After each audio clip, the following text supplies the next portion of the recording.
light, wrapped up like a douche, another runner in the night.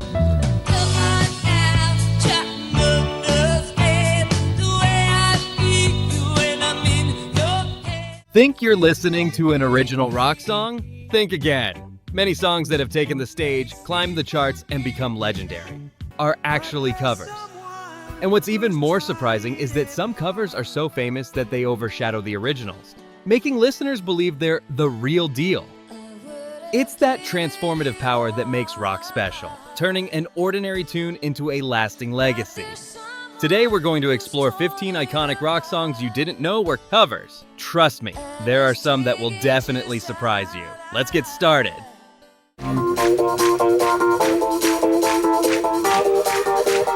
When it comes to this song, most audiences remember the energetic version released by Manfred Mann's Earth Band in 1976. With its characteristic synth sound and vibrant melody, it quickly climbed to number 1 on the Billboard Hot 100, becoming the biggest hit of the group's career. But few people know that Blinded by the Light was not their song. The original version was written by Bruce Springsteen and released on his debut album, Greetings from Asbury Park, NJ, in 1973.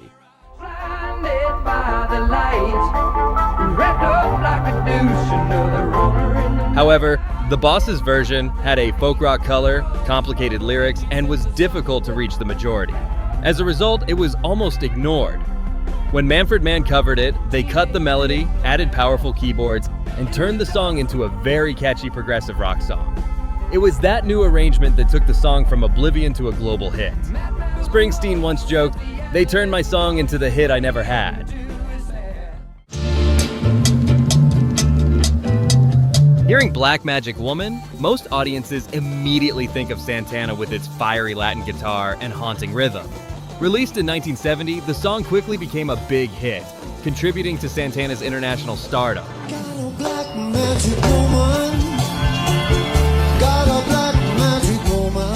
But in fact, this song was not composed by Santana.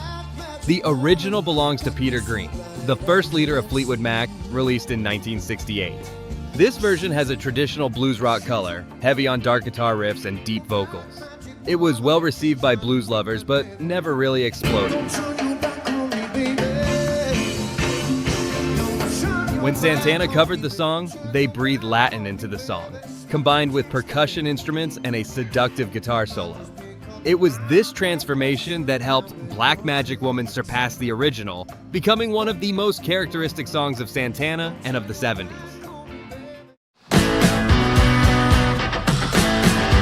When most people think of All Along the Watchtower, they immediately think of Jimi Hendrix's electrifying 1968 electric version.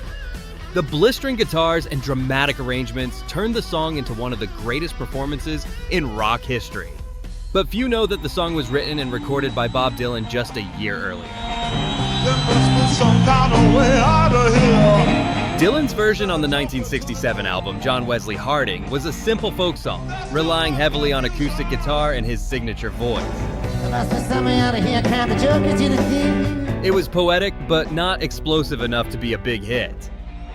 Hendrix transformed the song with electric guitars, pounding drums, and a tense atmosphere.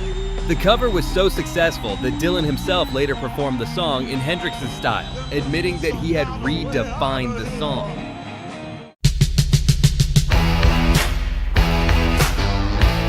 When it comes to I Love Rock and Roll, many people assume that this song is associated with Joan, Jett, and the Blackhearts. The 1981 release stayed at the top of the Billboard charts for 7 consecutive weeks and became a manifesto for a generation of rock lovers. However, few people know that this song existed nearly a decade earlier.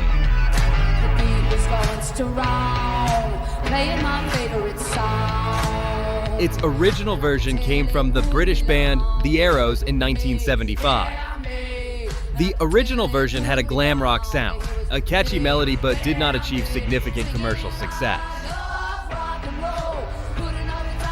Joan Jett accidentally heard this song while on tour in England and immediately wanted to remake it in her own style.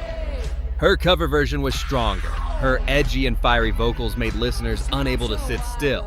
Thanks to that, Joan Jett turned a little-known song into an immortal symbol of rock.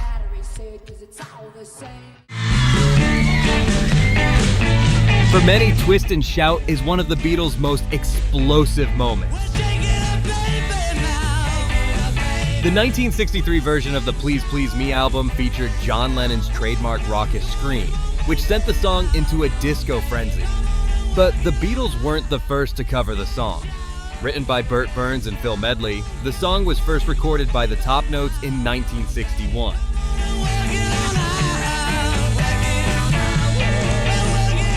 However, the first version didn't get much attention. Then the Isley Brothers tried it again in 1962, with a more soulful take and a bit of a buzz. When the Beatles performed it, they turned up the energy to a new level. Bright guitars, pounding drums, and Lennon's explosive performance in a single take. That's what made Twist and Shout the most famous cover of all the previous versions. Many believe that Tainted Love was Soft Cell's new creation in the synth-pop wave of the early 80s. Indeed, the 1981 release with its minimalist electronica and hypnotic beats made them a global phenomenon. But the surprising truth is that the song was actually born in the 60s.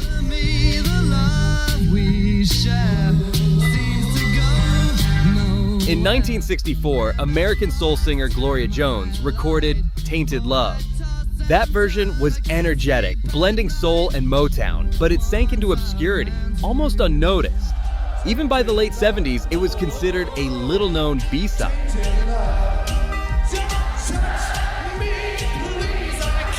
When Soft Cell happened to hear it again, they completely transformed it, removing the bustling soul part, replacing it with cold synths and a steady heartbeat.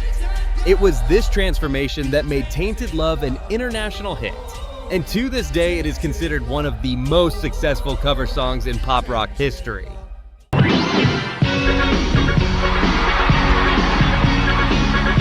When it comes to Girls Just Want to Have Fun, everyone remembers Cyndi Lauper with her flamboyant hair and 80s rebellious spirit. The 1983 song became a feminist manifesto, an immortal pop rock icon.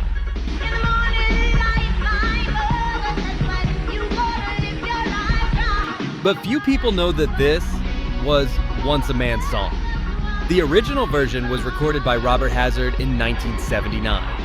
The original version had a new wave melody quite similar to the demo, and the lyrics were spoken from a male perspective, completely opposite to the spirit that Lauper brought later.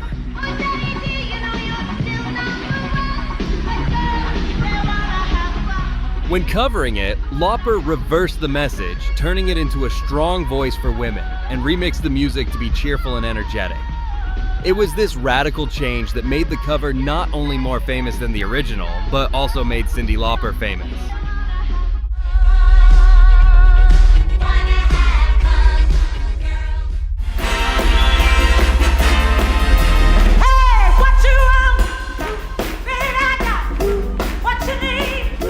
Respect is often considered an anthem for women's rights and racial equality. Aretha Franklin's 1967 version resonated across the United States, winning her 2 Grammys and carving her name into music history. But surprisingly, the song was not originally written by Aretha. In 1965, Otis Redding wrote and recorded Respect. In the original, the lyrics were about a man demanding respect from his wife when he came home from a day of work. The melody was soulful, but it had a very different meaning.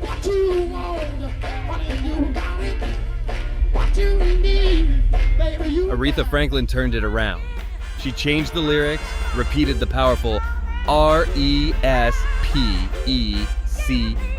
refrain, and turned the song into a rallying cry for women's rights. This rebirth not only took the song to the #1 spot on the Billboard charts, but also turned it into an American cultural icon. The cover proves the power of music. It can not only change the melody, but also change the social message.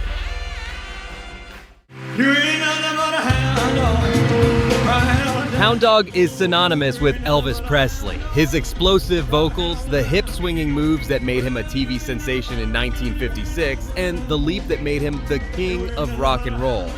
But few people know that the song existed 4 years earlier. The original version was released in 1952, performed by Willie Mae Big Mama Thornton. That version had a gritty rhythm and blues sound, and the fiery and powerful voice of a black female singer. It resonated in the R&B community, but did not go beyond the genre's limits.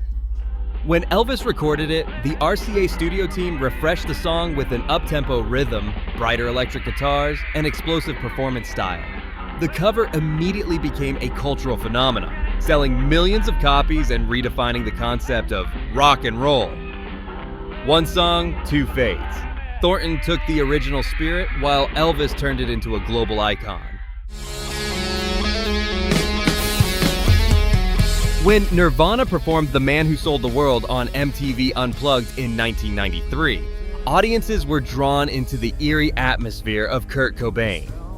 His husky vocals and haunting acoustic guitar led many to believe it was a Nirvana song. In fact, it was a cover.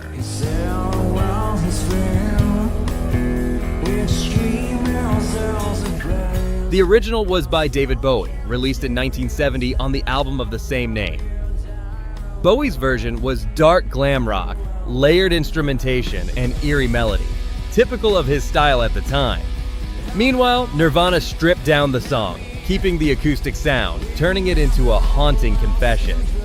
This contrast made the cover more relatable, especially in the context of Cobain's status as a symbol of the lost generation. Bowie once admitted that many young fans thought the song was by Nirvana, but he was proud that it had lived another life.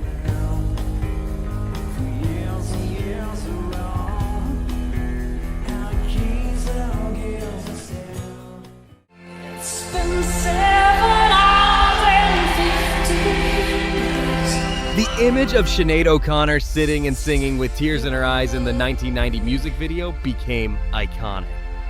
Nothing Compares to You quickly took over the global charts, reaching #1 in more than 20 countries and turning O'Connor into an international star. However, the song was not hers.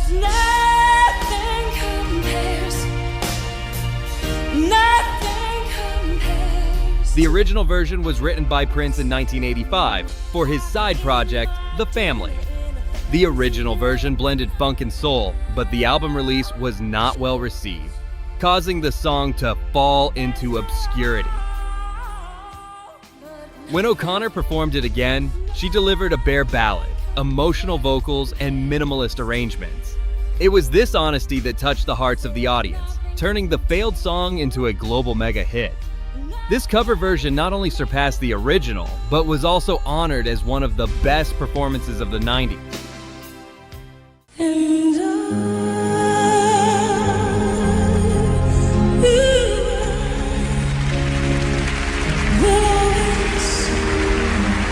When it was released in 1992, alongside the film The Bodyguard, I Will Always Love You became an instant global phenomenon. Whitney Houston's extraordinary voice took the song to the #1 spot on the Billboard charts for 14 weeks, making it one of the greatest love songs of the century.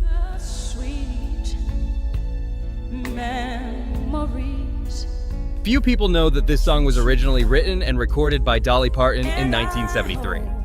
The original version had a country color, gentle and full of privacy, written by Dolly as a farewell to her teacher, Porter Wagoner. The song was successful in the country music scene, but only within that scope. Whitney Houston revived the song with a grand, dramatic soul pop arrangement. It was this transformation that helped I Will Always Love You transcend the boundaries of country, becoming a popular cultural legacy and an immortal symbol of love.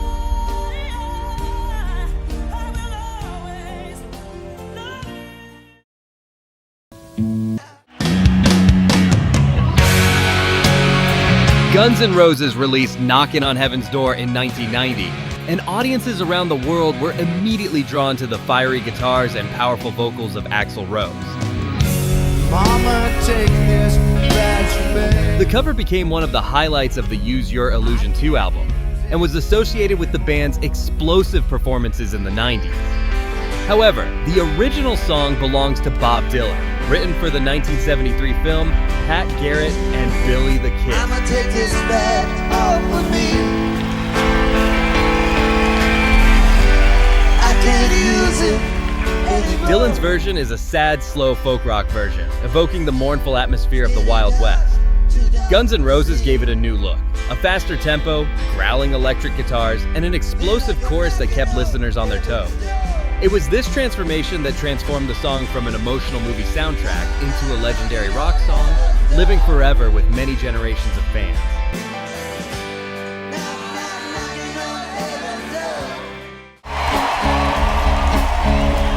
When Tina Turner and Ike released Proud Mary in 1971, they created a performance that exploded. Starting slowly, then bursting into a soul-funk groove, the song became Tina's signature performance, establishing her as a stage icon. Many audiences assumed it was a Tina Turner song. In fact, Proud Mary was written and first performed by Creedence Clearwater Revival in 1969. The original had a loose swamp rock sound, John Fogerty's powerful vocals, but still had the simplicity of Southern country music. The song was a huge success, but Ike and Tina's version took it to another level. By adding drama, a pounding rhythm, and Tina's explosive vocals, the cover not only became more popular, but also became one of the most classic rock soul performances of all time. So we have just reviewed 15 legendary rock songs that are actually just covers.